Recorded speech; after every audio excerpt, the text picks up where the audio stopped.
அன்பான உறவுகளுக்கு வணக்கங்க. கதிரை பற்றி அப்படி தான் அள்ளி விட்டுறாங்க முத்துவேலும் அவங்க பொண்டாட்டியும். கதிருக்கு ராசிக்கும் அவ்வளோ சந்தோஷம். டீ கடைக்கெல்லாம் கூட்டிகிட்டு போய் டீ குடிக்கிறாங்க. இனிமேல் எந்த ஒளிவு மறைவும் இல்லை இல்லை அப்படின்னு ராஜி கேட்க, இப்போவும் ஒளிவு மறைவை தான் வைக்கிறாரு. ஏன் சொன்னால் என்ன கேன்சர்னு, ஏன்னா இது மூலமாக இன்னொரு வாட்டி போலீஸ் ஸ்டேஷனோ ஜெயிலுக்கோ கதிர் போகிற சரித்திரம் இருக்க போகுதுன்னு தான் தோணுது. இல்லை ராஜி ஒன்றுமே இல்லை அப்படின்னு சொல்லிடுறாங்க. இப்போ ஆஸ்பத்திரிக்கு போயிட்டு டிஸ்சார்ஜ் பண்ணிடுறாங்க. வீட்டுக்கும் கூப்பிட்டு வராங்க. ஆனால் இங்கே சக்திவேலு எப்படியோ கூப்பிடுறாரு குமாரை. ஆனால் பெரியப்பா மூஞ்சில முழிக்க எனக்கு பயமாக இருக்குப்பா அப்படின்னு வர மறுக்கிறான். வீட்டுக்கு வரையில எல்லாம் வந்து இறங்க சக்திவேலு மயனும் ஆறாங்க. பாத்தியாடா பாத்தியா அப்படின்னு சொல்லிட்டு வண்டிக்குள்ளே உட்காந்துருக்குதுங்க. இவங்க இறங்கி மெல்ல வர அப்பத்தா போயிட்டு ஆரத்தி எடுத்துகிட்டு வருது. முத்துவேலு, ஐயா உனக்கு ஒன்றும் இல்லையா? ஒன்றும் இல்லைம்மா, எனக்கு எதுவும் இல்லை அப்படின்னு சொல்லிட்டு வீட்டுக்குள்ளே போகிறாங்க. வீட்டுக்குள்ளே போயிட்டு அப்படியே பார்த்தா ராஜி, கதிர், கோமதி எல்லாம் வந்துடுறாங்க. எல்லாருமே குடும்பத்தோடு வந்து சொல்லுவாங்க பார்த்தீங்களா, குடும்பத்தோட கும்மி அடிக்கிறாங்கன்னு. அந்த மாதிரி தான் பார்த்தீங்கன்னா அப்படி தான் எல்லாருக்கும் சக்திவேலு அப்படியே செம்ம காண்டாகிறான். டேய் என்னடா எல்லாரும் உள்ளுக்கு பூந்துட்டாங்க, நான் நினச்சேன்டா இப்படியே ஒட்ட வந்துடுவாங்கன்னு, கரெக்டாக ஒட்டிட்டாங்க, எல்லாம் உன்னாலதான் அப்படின்னு குமாரை போட்டு சாத்து. அப்பா நான் என்னப்பா பண்ணுவேன், நான் வேணும்னு பண்ணலப்பா, ஐயோ டேய் வாடா அப்படின்னு பிடிச்சி இழுக்க, இல்லப்பா நான் வரலப்பா, டேய் சரி இரு நான் போறேன் அப்படின்னு வேகமா போக, என்ன ஆத்தா அப்படின்னு வர, அப்படியே என்ன நாங்க பயந்துருவோமா அப்படின்னு கோமதி சொல்ல, யானை படுத்தா என்னென்னமோ ஏறி விளையாடுமா, அந்த மாதிரி இருக்கு வீட்டை விட்டு ஓடி போனதெல்லாம் இப்போ வந்து கும்மாளமா போடுது. ஏய் வாய மூடு, நீ வீட்டுக்குள்ளேயே வச்சிருக்கிற உன் புள்ள என் அண்ணனை என்ன பண்ணியிருக்கான் தெரியாது, எல்லாம் தெரியும் அப்படிங்கல. வாய மூடு, இப்போ எதுக்கு நீ வந்த? என் அண்ணனை பார்க்க வந்தேன், இல்லை என் சம்மந்தியை பார்க்க வந்தேன், அப்படி சொல்லுங்க அப்படின்னு ராஜி சொல்ல, அண்ணே அப்படிங்கல, விடுடா என்னத்தடா கொண்டு போறோம், எனக்கே முடியலடா, என்னன்னு எல்லாரையும் சேர்த்து வச்சுட்டு எனக்கு வயிறு எரியுதுன்னு, என் புள்ள அவன் வெளில நிற்கிறான் தெரியுமா, நான் யாரா வெளில நிற்க சொன்னது, நான் தான் அவனை எந்த கோவம் படலையே, கம்ப்ளைண்ட் கொடுக்கலையே, அப்புறம் வெளில நிற்கிறான், வர சொல்லு அப்படி சொல்ல, வரமாட்டேங்கிறானே, பயந்துட்டு தெரியாம பண்ணினேன், அதை ஏன்டா பழி போடணும், அண்ணே அதுவும் தெரியாம தான் பண்ணிட்டான் அப்படி இப்படிங்கிறாங்க. அதுக்கப்புறம் போயிட்டு குமாரை கூப்பிட்டு வந்தா பயந்துட்டே வரான். போய் அப்பா கால் போய் பெரியப்பா காலில் விழுடா அப்படின்னு பிடிச்சி தள்ள, பெரியப்பா என்ன மன்னிச்சிருங்க பெரியப்பான்னு அழுகுறான். பார்த்தா என்ன பண்றாரு, இனியாவது திருந்த பாரு குமாரு, இனிமே நம்ம ஒன்றும் கொண்டு போக போறதில்ல அப்படிங்கிறாரு. பெரியம்மா காலையும் விழுந்து மன்னிப்பு கேள்றா அப்படின்னு சக்திவேலு சொல்ல, பெரியம்மா இனிமே என் உயிர் இருக்கிற வரைக்கும் என் மூஞ்சில முழிக்காத அப்படின்னு திரும்பிக்கிறாங்க கையை நீட்டிக்கிட்டு. பெரியம்மா புள்ளன்னு சொல்லுவீங்களே பெரியம்மா, சொன்னேன்டா எப்படி பண்ணிட்ட, என் புருஷனை தள்ளி விட்டதும் இல்லாம தங்கச்சி புருஷனை கூட பார்க்காம அவரையும் உள்ளர வைக்கிறியே, நீ திருந்தவே மாட்டியாடா, தங்கச்சிங்களை கடத்தின, அத்தை மகளை கடத்தின, கல்யாணத்தன்னைக்கு கடத்தின, இப்ப அப்பாவை பெரியப்பாவை அப்படியே தள்ளி விட்டுட்டு மச்சான்னு கூட பார்க்காம பழி போடுற, நீ நல்லவனே இல்லையாடா, நாங்கள் அப்படியே உன்னை வளர்த்தோம் அப்படி இப்படின்னு கத்துறாங்க. ராஜி வந்து பார்க்குறாங்க, நான் உன்னை அண்ணனா தானே நினச்சேன், ஏன்னு இப்படி பண்ண, சேச்சா உன்னை போய் அண்ணன்னு சொல்கிறேன் பாரு அப்படிங்கல. சக்திவேலுக்கு செம்ம கோவம் வருது.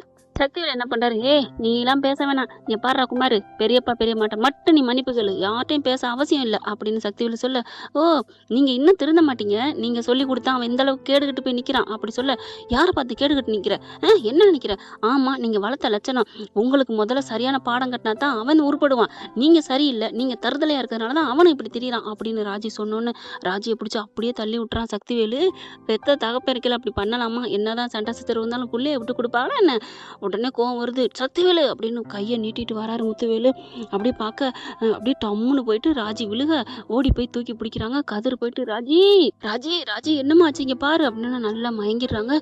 டேய் என் புள்ளைய என்னடா பண்ண, ஐயோ என் புருஷனை தள்ளி விட்டா, இப்ப என் புள்ளைய தள்ளி விட்டியா, பேசாம எங்க எல்லாரையும் போட்டு தள்ளிட்டு நீ மட்டும் நல்லா நிம்மதியா இருடா அப்படின்னு அழுகுறாங்க. டேய் ஏன்டா அப்படி பண்ற அப்படின்னு சொல்லிட்டு பயங்கரமாக கத்துறாரு முத்துவேலும். அதுக்கப்புறம் ராஜியை பிடிச்சி என்னன்னு பார்க்குறாங்க. அப்போ தான் வந்து தவிக்குது, தண்ணியை தெளிச்சு விட்டுட்டு கையை பிடிச்சி பார்க்குறாங்க. கையை பிடிச்சி பார்த்தா ரிட்டன் ஆடி, முத்துவேலு சந்தோஷமான செய்திடா அப்படின்னு சொல்ல ராஜி கண்ணை முழிக்குது. ஏன்னா தான் சொல்கிறீங்க அப்படிங்கல. ஆமாடா இந்த வீட்டுக்கு வாரிசு வரப்போகுதுடா, நீ தாத்தாவாயிட்ட, நீ பாட்டி ஆயிட்ட, நான் கொள்ளு பாட்டி ஆயிட்டேன் அப்படின்னு சொல்ல, என்னம்மா சொல்கிற அப்படின்னு சொல்லிட்டு முத்துவேல் சந்தோஷப்பட சக்திவேலுக்கே ஒரு மாதிரி ஆயிடுது. என்னது ராஜி கர்ப்பமாக இருக்காளா, ஐயோ அப்படின்னு சொல்லிட்டு, அம்மா மன்னிச்சிருமா உன்னை தெரியாமல் தள்ளி விட்டுட்டேன் அப்படின்னு ராஜியே மனசு மாறிடுறாரு. என்ன பாக்குறாங்க அப்படியே குமார் பாக்குறான், அப்பா என்னப்பா, டேய் சும்மா இருடா, நம்ம புள்ளடா, நம்ம வீட்டு வாரிசுடா, ஐயோ அப்படின்னு சொல்லிட்டு கட்டி பிடிக்க, ராஜி என்னை மன்னிச்சிருமா அப்படின்னு சொல்லிட்டு கையை எடுத்து கண்ணில் வச்சுக்கிறாரு. சித்தப்பா நீங்க மனசு மாறினாலே எனக்கு ரொம்ப சந்தோஷம் சித்தப்பா, ஆனா ஒண்ணு நான் ஏத்துக்குவேன், உன் புருஷனை மட்டும் ஏத்துக்க மாட்டேன் அப்படின்னு சக்திவேல் சொல்ல, கதிர் பாக்குறாங்க. யார் இங்க தவம் இருந்தது அப்படிங்கல.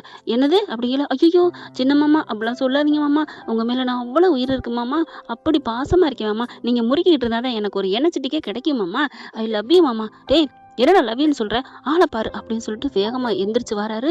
வேகமா அடிக்க வரல, கரெக்டா மேலேருந்து ஒரு ஃபேனு விழுக போகுதுங்க. அப்படியே தள்ளி விட்டுட்டு சக்திவேலை கதிர் காப்பாத்திடுறாரு. காப்பாத்தணும்னு அப்படியே கீழே போய் விழுகிறாரு. விழுந்த கையோட எல்லாம் தாங்கி பிடிக்கிறாங்க. நல்ல வேலை கதிர் மட்டும் இல்லைன்னா என்ன ஆயிருக்கும். கதிர் டேய் நீ எப்படி நல்லவனா இருக்கிற அப்படின்னு சொல்லிட்டு அப்பத்தா வந்து எல்லாருமே கதிரை பாராட்டுறாங்க. சக்திவேல் அப்படியே திடுக்குன்னு போய் உட்கார்ந்துருக்காரு. அப்படியே கதிரு அப்படின்னு சொல்லிட்டு காலில் விழுக போறாரு. ஐயோ மாமா எதுக்கு அப்படிங்கல. இல்லடா நான் உன்னை என்னமோ நினைச்சிருந்தேன், நீ நினைச்சிருந்தா இப்ப விட்டுருக்கலாம், அந்த ஃபேனு என் தலையில விழுந்து நேரம் நான் என்னமோ ஆயிருக்கலாம், ஆனா காப்பாத்திட்ட பாத்தியா, நீ எவ்வளவு நல்ல வேண்டாம், என்னை மன்னிச்சிருடா அப்படின்னு சொல்லிட்டு காலை பிடிச்சி அழுகுறாங்க.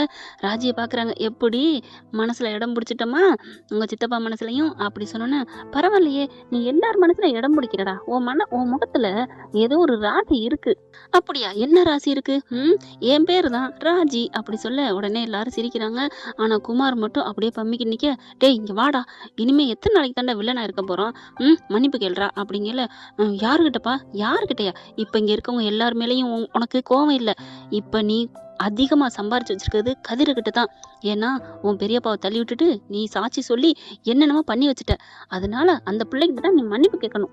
போடா போயிட்டு மன்னிப்பு கேளு போ அப்படின்னு சொல்ல, அப்பா அது வந்து என்னடா, உங்க அப்பா உயிரை காப்பாத்திருக்காருடா, அப்படி இருக்கல நீ அவனை மதிப்பு கொடுக்கறது இல்லையா, இனிமே எல்லாத்தையும் கோவத்தை விட்டு தொலை, போய் மன்னிப்பு கேளு அப்படின்னு சொல்ல அப்படியே பம்மிக்கிட்டு வர, வேணாம் சித்தப்பா வேணாம், அவன் ஒன்னும் மன்னிப்பு கேட்க வேணாம் அப்படின்னு ராஜி சொல்ல, கதிரும் அதே மாதிரிதான், நான் யாரும் மன்னிப்பு கேட்கணுங்கிறக்கான நான் பண்ணலைங்க, இது என்னோட இயற்கை, நான் இப்படி பண்றதுல எனக்கு ஒரு சந்தோஷம், எல்லாரும் நல்லா இருக்கணுங்கிறது, எல்லாருக்கும் உதவி பண்றது எனக்கு பிடிக்கும், அதைத்தான் நான் செஞ்சேன், நீங்க மன்னிப்புலாம் கேட்க வேணாம் குமார் அப்படிங்கல. பாத்தியாடா எவ்வளவு நல்ல மனசா இருக்காரு அப்படின்னு எல்லாம் சொல்ல, சரி அப்படின்ட்டு என்னை மன்னிச்சிரு கதிரு அப்படின்னு சொன்னோன்னு, என்னது மன்னிச்சிரு கதிரா, சக்திவேலு தாங்க இதை சொல்றது. என்னடா பாக்குற, அது யாருடா, ரோட்ல போற யாரோ ஒருத்தனா, உன் தங்கச்சி புருஷன்டா, உன் மாப்பிள்ளடா, மன்னிச்சிரு மாப்பிள்ளன்னு சொல்லுடா. அது வந்து மாமா, டேய் சொல்றியா இல்லையா அப்படிங்கல.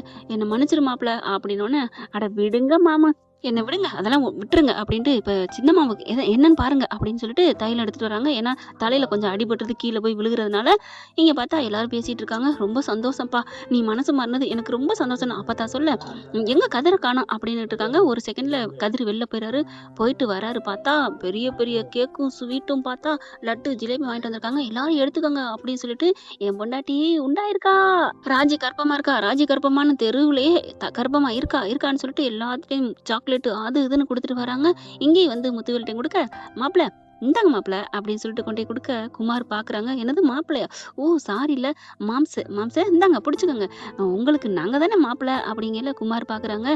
பாத்தியாடா எவ்வளவு நல்ல மனசு, இனிமே 2 பேர் கை கொடுங்க அப்படிங்கிற. 2 பேர் கை கொடுத்துக்கிறாங்க. கட்டி பிடிங்கடா அப்படிங்கல. குமாரும் கதரும் கட்டி பிடிக்கிறாங்க. அதுக்கப்புறம் ஊட்டி விடுங்கடா 2 பேர் அப்படிங்கிற. லட்டு எடுத்து ஊட்டி விட்டுக்கிறாங்க. ராஜிக்கு சந்தோஷம். கதிர் அப்படியே கண்ணடிக்கிறாரு. போதுமா, உன்ன மனசு, உன் சித்தப்பன் மனசு எல்லாத்தையும் மாத்திட்டனா, இடம் பிடிச்சிட்டனா, சூப்பர் கதிர், நீ தான் இந்த உலகத்திலே ஒரு நல்ல மனுஷனா, நீ மட்டும்தான், ஐ லவ் யூடா அப்படின்னு சொல்லிட்டு அப்படியே பிளேயிங்ஸை பறக்க விட, எதுக்குமா பிளேயிங்ஸ், இதோ நேரே வரேன் அப்படின்னு கிட்டக்க போய் உட்காந்து கன்னத்தை கொடுக்குறாரு. அப்படியே கன்னத்துல முத்தம் கொடுக்குறாங்க. அவ்வளோதாங்க, முடிஞ்சு போச்சுங்க சோலி. என்ன ஃப்ரெண்ட், இதெல்லாம் போனால் நல்லா தானே இருக்கும். பார்க்கலாம் என்ன நடக்க போகுதுன்னு. இந்த பதிவு உங்களுக்கு பிடிச்சிருந்துச்சுன்னா உங்க பொண்ணான கையில் ஒரு லைக்கை போட்டு சப்ஸ்கிரைப் பண்ணி ஆதரவு கொடுங்க அன்பு உறவுகளே. Thank you friends. இந்த வீடியோ உங்களுக்கு பிடிச்சிருந்தா தயவு செய்து லைக் பண்ணுங்க. இன்னும் அப்டேட்ஸ்க்காக சேனலை சப்ஸ்கிரைப் பண்ண மறக்காதீங்க. நம்ம கிட்ட இருக்க எல்லா சேனல்ஸோட லேட்டஸ்ட் வீடியோ அப்டேட்ஸ்க்காக மேல ரைட் சைடுல காட்டுற லிங்கை கிளிக் பண்ணி வாட்ஸ்அப் குரூப்ல ஜாயின் பண்ணுங்க. உங்களிடம் விடைபெறுவது நான் உங்கள் மெஹர்.